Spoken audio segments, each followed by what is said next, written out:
bakunzi ba Iriba News TV nongeye kubasuza kandi mbahaye ikaze mu biganiro byacu mukunda muri benshi. Ni umwanya mbagezaho amakuru aba ari kuvugwa hirya no hino mu Rwanda, mu mahanga ndetse no ku isi.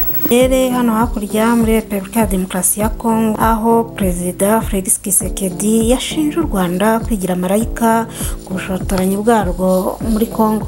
Perezida wa Repubulika ya Demokarasi ya Kongo Felix Antoine Tshisekedi Chilombo imbere ya mugenzi we wa Afurika y'Epfo Cyril Ramaphosa mu isura yijimye yavuze ko u Rwanda rugerageza kwigira nka marayika ku bushotoranyi bwarwo ku gihugu cye.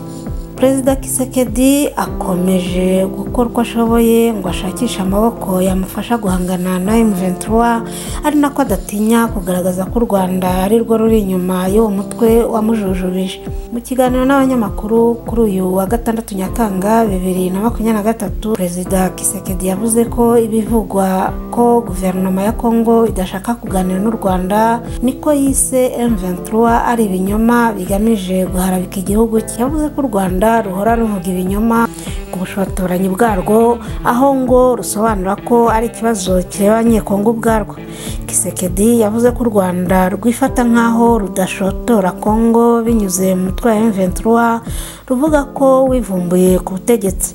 Gusa ngo ni ibintu bizwi n'amahanga nk'uko raporo zabigaragaje mu bihe bitandukanye. Yaravuze ati rwifata nkaho rudashotora DRC nubwo hariho ibimenyetso byemejwe harimo inyandiko. Biragoye kuganira n'u Rwanda kuko rubeshya. Yavuze ko i Nairobi hafatiye imyanzuro irimo ko M23 igomba guhagarika imirwano hanyuma igasubizwa mu buzima busanzwe. Makuru avugwa muri Repubulika ya Demokarasi ya Kongo, reka dukomereze kuri inkuru yanditswe n'ikinyamakuru igihe.com ivuga ko M23 yahaye leta ya Kongo nyirantarengwa. Umuyobozi w'umutwe wa gisirikare wa M23 General Sultan Makenga yatangaje ko mu gihe cyose ingabo za leta ya Kongo zaba zibashotoye intambara izarota. Ashimangira kandi ko ibyo gushyirwa mu nkambi bimaze igihe bivugwa n'ubuyobozi bwa Tshisekedi bitareba uyu mutwe. Makenga n'abasirikare be bakuru bakambitse mu mashyamba ya Jomba muri Rucuru. Ni mu gihe igisirikare cya Kongo kirimo kwisuganya mu buryo bukomeye, aho bivugwa ko mu minsi ya vuba hari igitero simusiga giteganyijwe kizagabwa kuri uyu mutwe.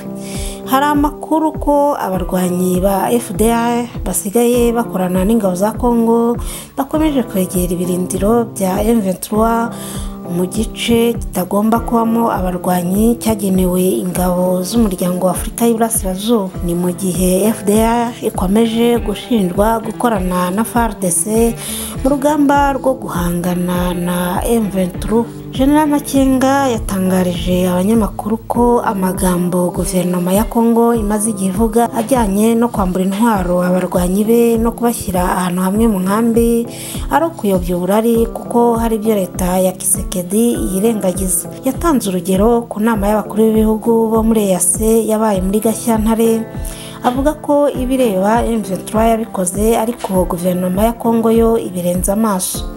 Yaravuze ati ibyo no guhagarika imirwano, gusubira inyuma kwa M23 ndetse n'ibiganiro hagati ya guverinoma na M23. Mu cyubahiro tugomba abakuru b'ibihugu, M23 yakoze ibyo yasabwaga mu gihe itegereje ibiganiro, aho tuzaganira ku mpamvu muzi z'amakimbirane. Icyo nakubwira nuko ibyo byo gushyirwa mu nkambi ntabwo bitureba na gato.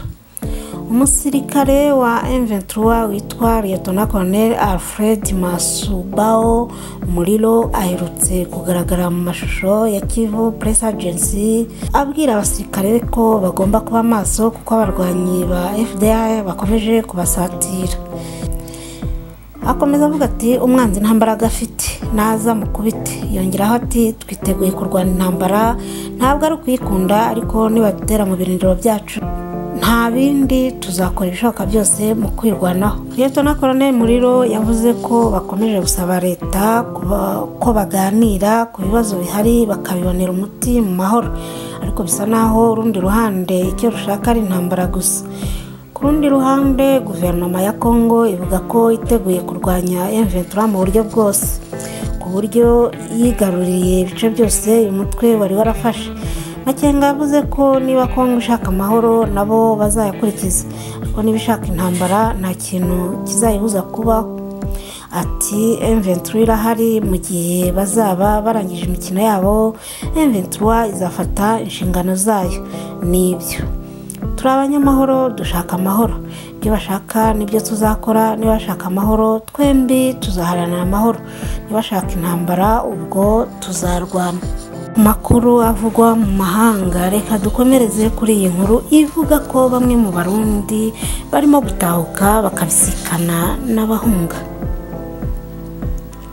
Impunzi z'Abarundi 383 bahungutse kuri wa kane bavuye mu gihugu cya Repubulika ya Demokarasi ya Kongo, mu gihe abandi barenga 2,000 bakirimo gusaba ubuhungiro muri icyo gihugu kubera impamvu z'umutekano muke n'inzara bahura nayo mu Burundi. Abahungutse babifashijwemo n'ishami ry'umuryango w'abibumbye ryita ku mpunzi HCR na komisiyo y'igihugu ishinzwe impunzi n'abari basanzwe mu nkambi za Murongwe, Rusenda ndetse no mu mujyi wa Uvira muri quartier za Kavimvira. Bamwe mu mpunzi bahungutse bari mu modoka z'amakamyo za HCR, abandi biganjemo abagore batwite, abafite abana b'impinja, abasaza n'abarwayi bacyurwaga mu modoka zizwi ku izina rya Land Cruiser. Bamwe mu bakurikiranira hafi amakuru yo kugunguka baravuga ko amafaranga angana n'amadolari y'Amerika 200 HCR itanga kuri buri muntu uhungutse yaba ariyo yatumye benshi bemera guhunguka. Umwe mu bakozi ba komisiyo y'igihugu ishinzwe impunzi muri Uvira yari mu gikorwa cyo guhugura abashaka guhunguka. Yabwiye Ijwi ry'Amerika ko abenshi muri bo ari abo mu ntara za Cibitoke na Bubanza, bagizwe n'imiryango 119. Uyu muyobozi avuga ko nubwo bari mu gikorwa cyo gukira impunzi z'Abarundi, hari abandi 2,000 bamaze iminsi